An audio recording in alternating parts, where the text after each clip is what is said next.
and welcome to Letter Writing with Cuba Education. In this lecture, you will learn how to write a letter fit for a Level 2 exam. So, writing a letter, here is the layout of a letter. You need to make sure that when you're answering a question that asks you to write a letter, you need to put your address in the top right and the date underneath, and then their address needs to go either just next to but a bit lower down, or you can even put it here. Okay, it's up to you, but some people do like to put it just a bit higher up, and that's fine. Then you need to put what it's regarding. Now, you don't have to do that necessarily, but you can if you want to. So you can put RE and then what you're writing about, and then your salutation. Your salutation is good morning, Mr. or good morning, Mrs. or, sorry, no, it's not. I'm lying to you. It must be dear Sir or Madam, or dear Mr. Smith or dear Mrs. Smith, whoever you're writing to. The name will definitely be given to you in the question, so please don't forget that part. You'll lose marks. So then you've got your main body, which is your paragraphs. Introduction, don't forget your introduction. Why are you writing to them? Who are you? Paragraph 1. So your paragraphs are technically the bullet points that are mentioned in the question. I'll show you that in a second. Okay, and do not miss out any of those points that they're asking. Don't forget to give your close, such as thank you so much for taking the time to read my letter. I really hope to hear from you soon. And then your sign off will be yours sincerely or yours faithfully. Now, the way I remember that is you can't have the two S's together. So, for example, if your salutation, if you don't know their name, okay, and you have to use here dear sir or madam because you've not been given a name, okay, so dear sir, okay, you can't have yours sincerely, okay. So if you do know their name, if you know their name is Mr. Patel, you use yours sincerely. If you don't know their name and you have to put dear sir or madam, you must use yours faithfully, okay. Right, so I hope that makes sense. Please rewind that and listen again and write it down because I forgot to put it as an animation. I forgot to write it here. So make sure, dear sir or madam, you use yours faithfully. Dear Mr. Patel or dear Mrs. Smith, you use yours sincerely. Okay. Your introduction and your paragraphs again are the points mentioned in the question. I'll show you those in a second. And then your closing off section, which I just went through, is something like, thank you so much for taking the time out to read my letter and I hope to hear from you soon. And then here your sign off would be yours sincerely or yours faithfully, and then your name. I'll show you an example of a letter in a second.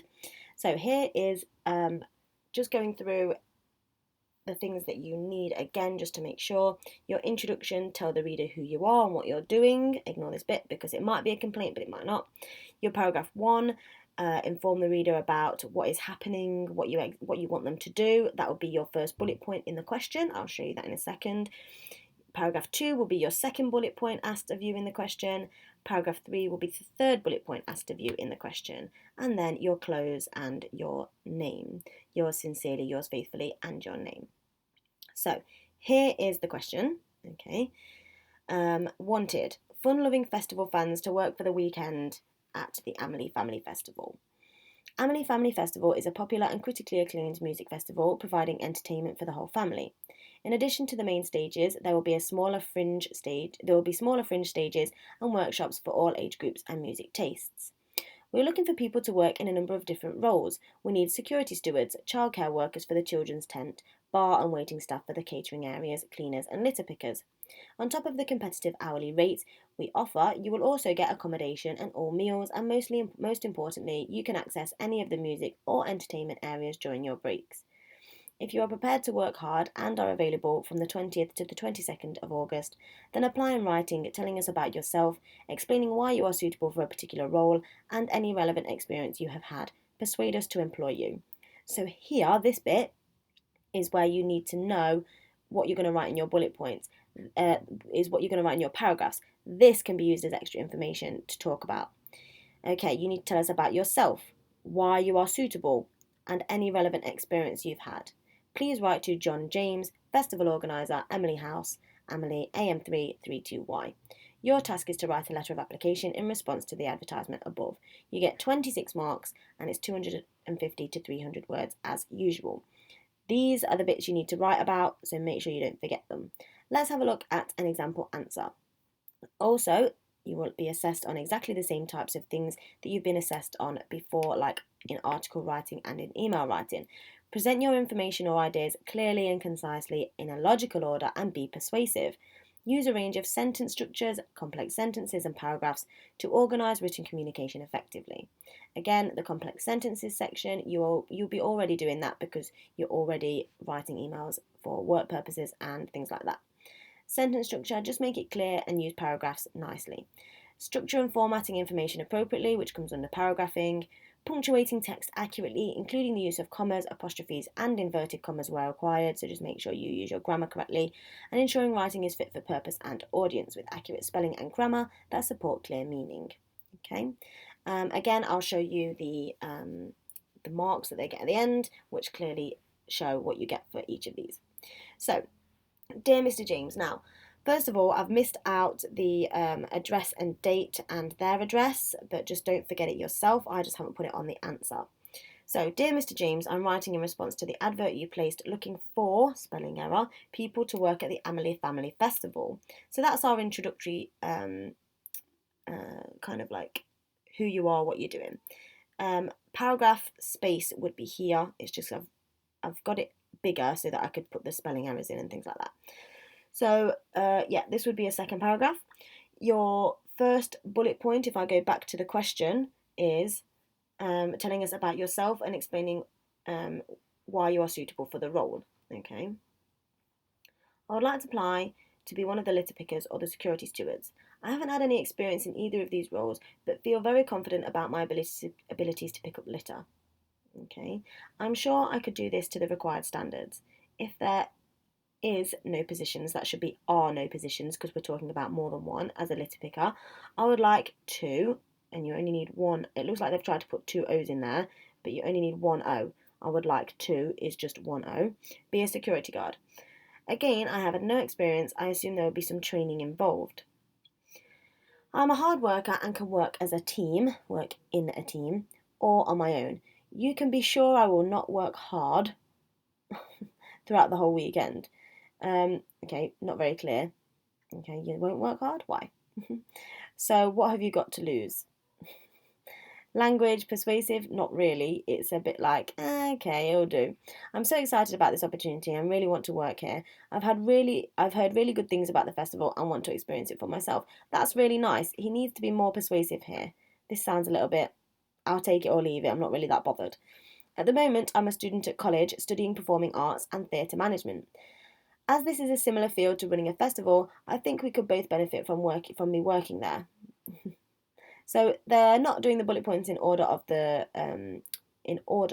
from the question, but they're still addressing everything. I have a couple of questions, language, not necessarily very formal. What is the pay and what accommodation will we have? Also have no question mark. I really hope you have a position for me and I look forward to your reply. And now they've put here kind regards. It's wrong because they must put, because it was Dear Mr. James, they know his name, they need to put yours sincerely and candidate. Okay. Now, first of all, for me, before going through the mark scheme, is I don't like this letter very much. He is not, sorry, she, Anne, isn't it? She's not being very persuasive. She doesn't really seem like she's that bothered about the job. This is still a pass, by the way, which is quite surprising for me. So I would like your letters to be a lot more persuasive, depending on what they're asking, and also a lot clearer. I don't think it's that clear. Looking at the question, okay, I would write it in order. Tell us about yourself. What have you done in the past? Okay, tell us who you are, what you're doing, how old you are you at university? It doesn't have to be true, you can make it up. Explain why you're suitable for the role. Okay, she said she'd got no experience for the role. Don't say that. Lie. It's just an exam question. You can make it up. Okay, you're not really going to work at the Amelie Family Festival, but just pretend that you're a young person who wants a weekend job. Okay, and what experience do you have? Okay, why are you suitable? Okay, it might be a litter picking role. You're suitable for that role because you enjoy talking to people, and you enjoy being able to get out and about in the, you like being outdoors, anything like that. If you want to be a security guard, say that you've done some security guard work experience in a shop or something like that, anything, just make it up. And then it says here any relevant experience, obviously. So why are you suitable and relevant experience? So your relevant experience could be paragraph 3. Suitable for the role is because, you love music, you enjoy being in large areas where there's a lot going on, you enjoy talking to people, okay? Things like that, anything. Just persuade them to employ you, okay? So try and do better than this person has. They still have their introductory paragraph. They've still been very clear in their logic of how they've written the email, which you'll get them marks. There's quite a few language issues because it's not formal enough, and I don't like that. Here, clarity. I will not work hard. That's a little bit annoying. They must have done that by mistake, but try and be clear. You do want this job. Don't make it look like you're not really bothered. So what have you got to lose? I don't like that. Okay, so again, wrong valediction. It needs to be yours sincerely and candidate. So let's go through. They scored 19 out of 26, which is only just a pass. Their detail, 2 out of 3, has omitted her own contact details. Okay, so this is a vital piece of information for the piece to function. All of the information covered is insufficient detail. So I said I'd missed out the address and date, but it looks like it wasn't on there in the first place for the answer for this person who's written this. So they've lost a mark there. Concise. It was concise, it was quite clear, and there was a logical order. So they've scored full marks for consistency and logical order. They've also scored full marks for persuasiveness. I do not think that's that persuasive. I think they've been very kind there to give them full marks. So just to be sure, I would make sure that mine was a lot more persuasive. They have said things like, I'm sure I could do this, what have you got to lose? I don't like the persuasiveness of that. I don't think it's persuasive enough. I feel very confident about my abilities. That's quite nice. We could both benefit. Okay, yes, but he made it sound a bit patronising and a bit rude. So she. So again, I would choose something a little bit better.